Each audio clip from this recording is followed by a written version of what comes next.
Hebu tafakari matendo makubwa ambayo Mungu amefanya ndani ya maisha yako. Kusudi usimwambie sifa zimrudie. Tafakari wangapi wako wapi saa hii. Ukitafakari hali ambayo unayo na ukubwa wa Mungu ndani ya maisha yako. Nini nakutuma ushindwe kufungua kinywa chako kumwabudu Bwana?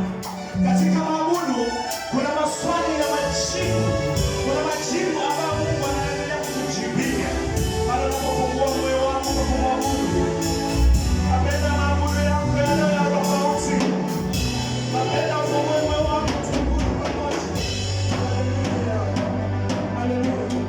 Badilisha mahali hapa, mahali pa maabudu. Badilisha moyo wako, uwe moyo wa kuabudu Mungu.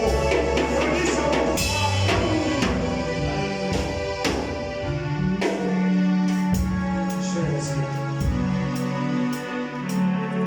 Nitaimba